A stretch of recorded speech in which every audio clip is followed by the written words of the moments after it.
Hey everyone, welcome back to Nerd Mythology. Yep, bringing it back. I'm doing a special for this situation. Yeah, I felt that this was something that needed to happen. This was the right time for me to make another Nerd Mythology video and go into detail about this kind of stuff. So, if you're in the know, you already know what happened, and I'll briefly cover some of that stuff, but I want to just make this video praising the people and praising what they've done and just personally explaining what they meant to me. This whole series of Nerd Mythology, call it goofy if you want to call it goofy, but the reason I called it what I called it is because these people really are my heroes. These wrestlers really mean a lot to me, and they really represent figures I enjoy watching, figures I look up to, and it really means a lot to me. So, with what happened and all that, I want to make this video praising them and explain just how much they really meant to me and how much they left an impact on the people they entertained. So, let's get into it. The Wyatt family. This video is going to focus on the main three, but right now I'll give a quick shout out to all the members who kind of were just partial members for a time being. So, shout out to Braun Strowman, Randy Orton, Daniel Bryan / Bryan Danielson, and Alexa Bliss. I'm a big fan of all those wrestlers. I already did a video on Daniel Bryan. He was part of the finale to the season 1 of Nerd Mythology. So yeah, I already talked about him. You already know how much I like him. And I'm a big fan of all the others. I mean, Randy Orton's Randy Orton. You could make a whole movie about him. You can make a whole documentary about him. He's amazing. Big fan of Braun Strowman and big fan of Alexa Bliss as well. Maybe I'll make videos on them one day too. But yeah, this video is going to focus on the main three: Eric Rowan, Luke Harper, and Bray Wyatt. So, let's get into it.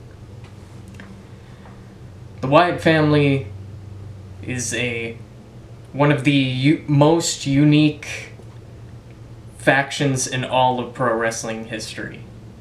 They debuted on July of 2013, and they were just one of the most unique factions. In pro wrestling, you kind of have some tropes every once in a while. You have factions that are just tough guys that don't take business from anyone. They invade the place and run the place how they want it to be. They don't take nonsense from anyone. You got just two best friends working together that just make it work, and they goof around together and are just great buds together and a good team together. And then you got kind of comedic partnerships where maybe one of them's really serious and one of them's very goofy, and they kind of play off of each other and they make the comedic duo work. Yeah, you kind of got those tropes, and there's quite a lot of examples of those tropes. And then you get the Wyatt family, which don't fall into any of these tropes. Instead, the Wyatt family is a crazy cult that lives in a cabin in the middle of the woods, and yeah, it's just a crazy cult of creepy people. You don't see that every day in pro wrestling, and that's why it was so beautiful. Such a great thing to see, so unique, and it was quite an experience. Yeah, crazy cult, and yeah, Bray Wyatt would come out and he would give speeches that a cult leader would give. He would say things like, "Follow me and I'll show you the path. I'll give you the world. The world is in the palm of my hands. I'll show you everything if you follow me." Kind of stuff. His followers were very loyal to him, and Eric Rowan would wear that creepy bunny mask and all that. So yeah, they would wear creepy masks and stuff. It was quite entertaining stuff, quite unique, and it just blew people away. One of the most beautiful things I can say about them is how unique they were. It was crazy to see just how much they won over the fans. It seems crazy, but it was so beautiful and it worked so well, and it was breathtaking to see when the lights would go out in the stadiums. The lights would go out and everyone would put their phone up and turn their flashlight on and hold the lights up, the fireflies. It was crazy to see that. Just an entire arena all putting their lights up for this team. Quite a beautiful sight to see, and it's just one of the reasons that I find this stuff so beautiful and inspiring to talk about. Some may see it as a little weird, a little corny to call this mythology, nerd mythology, because why am I praising these wrestlers so much? And it's because they could compel an entire stadium of people to cheer for them like that, to compel all of them to hold up the lights like that. That's the beauty of them. They would bring joy, inspiration, entertainment to entire stadiums and more of people. And that's just one of the most beautiful things in the world to me. So let's break it down, going into the main three. Starting with Eric Rowan. Eric Rowan is still around today, and he might get back into wrestling. We'll see where his career goes. He's currently taking a break, and definitely with what's going on and whatnot, he's definitely going to need some time to see what he's going to do. Eric Rowan was the one that wore the creepy bunny mask, so that was always really cool to see. And starting off in the group, he was kind of the big man at first. He was the big muscle of the group starting off, and he was the first to go rogue. Out of the main three, he was the first to actually go against the group, turn against them, and become a good guy, actually. And it's a bit of a shame he never really got what he deserved.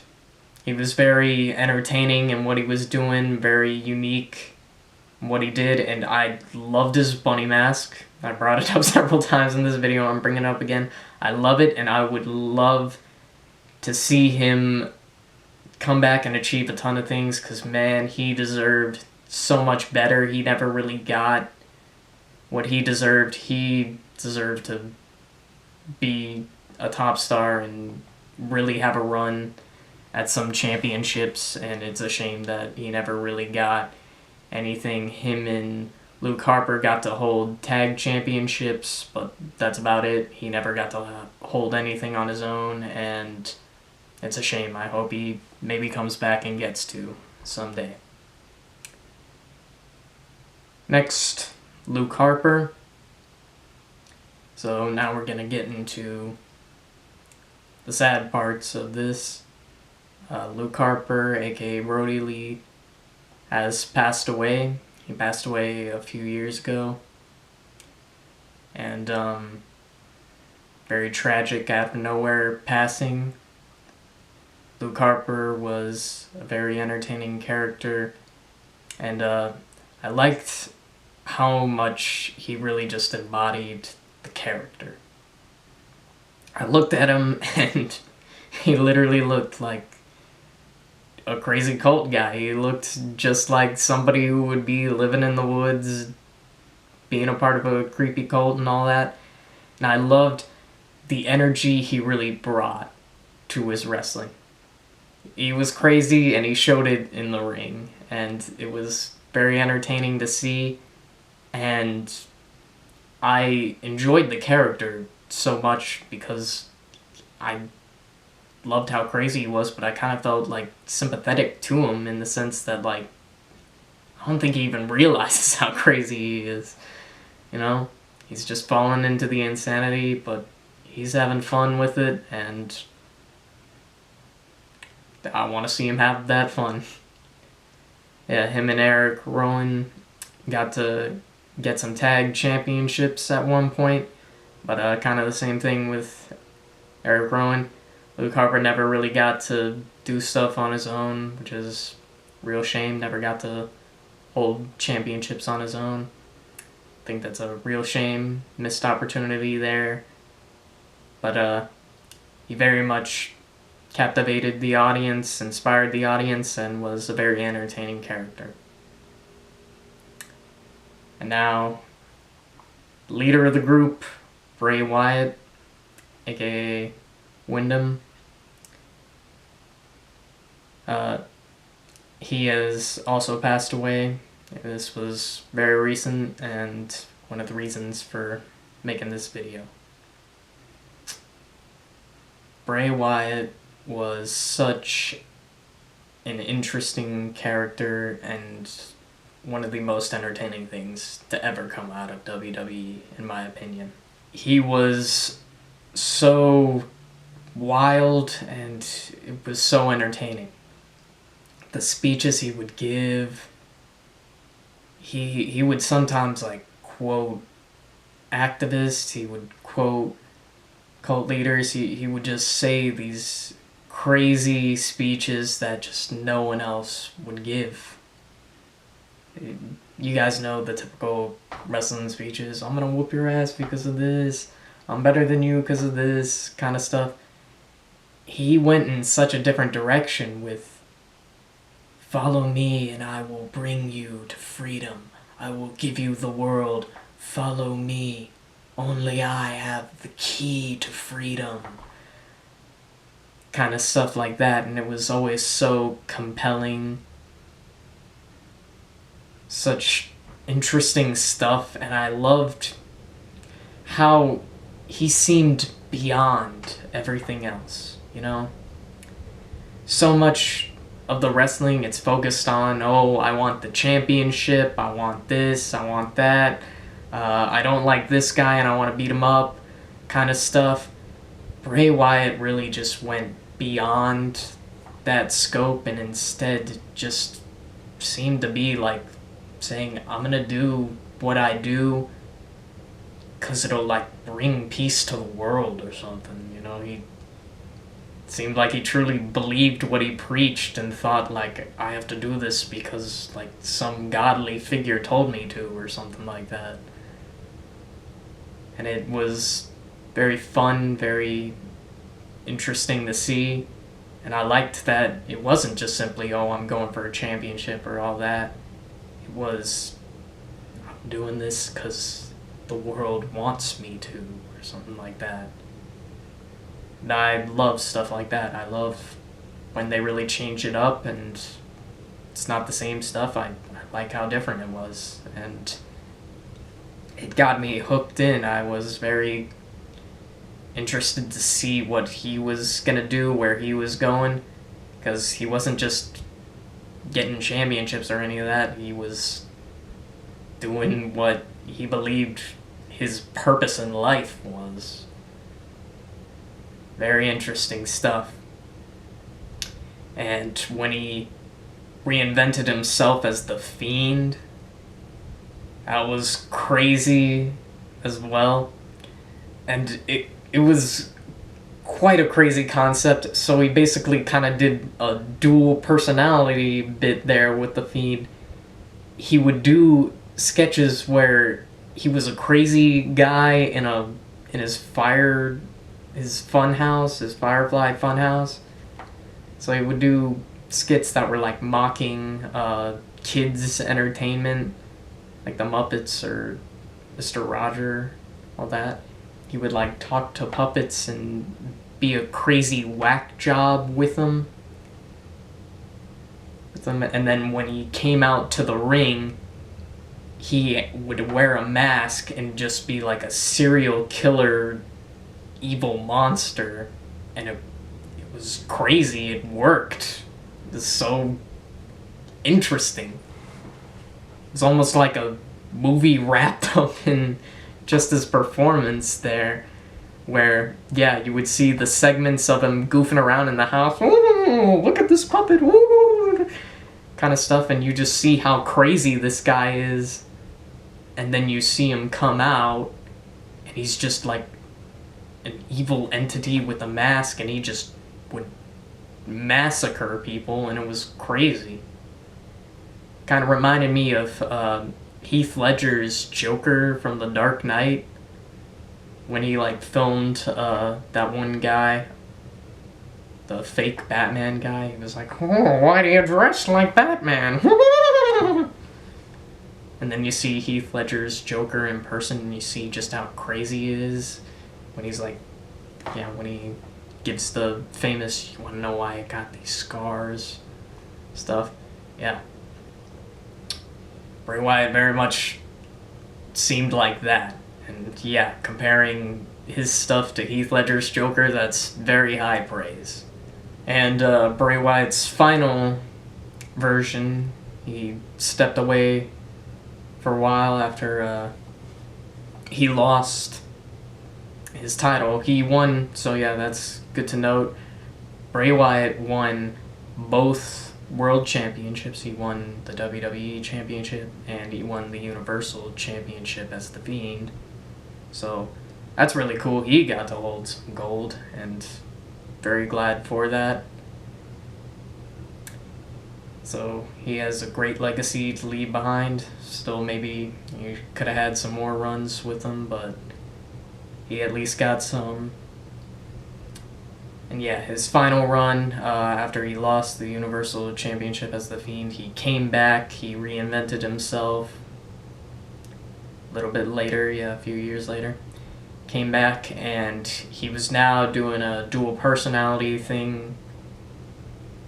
He came out to the ring as Bray Wyatt, and he almost seemed like he felt remorse for what he did over the past and whatnot. But there seemed to be like a demon within him. Thus he was kind of split personality about it. He was like, I don't want to hurt anyone, and then someone would poke him and mess with him, and then he would just lash out and wreck that person. It's compelling stuff, Jekyll and Hyde kind of stuff. Entertaining to see, and I actually got to see him in person at the Royal Rumble, his final match. His final match with LA Knight. Got to see it in person, the blacklight match. Yeah. Sad knowing that's his final match. But yeah, I got to see it, and I'm glad I got to see him in person. So yeah, I just wanted to say how much these people meant to me, how much this faction entertained me and everything with it, and it's very sad to see these people go. I just want to make it clear just how much they meant to me, how much they really left an impact, how much they inspired me. And like I said, despite how crazy and different they were, entire stadiums would put those lights up, entire stadiums would be compelled by them, and This is just the most beautiful thing to see.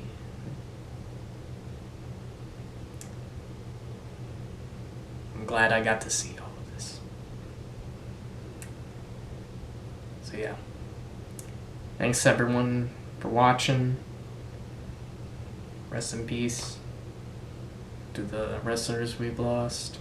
And thoughts and prayers go out to the families, all that. Yeah. Sad when life gets dark, but always keep the nice memories with you. Always remember this faction, and I'll always remember seeing Bray Wyatt perform live in person. Thanks, everyone.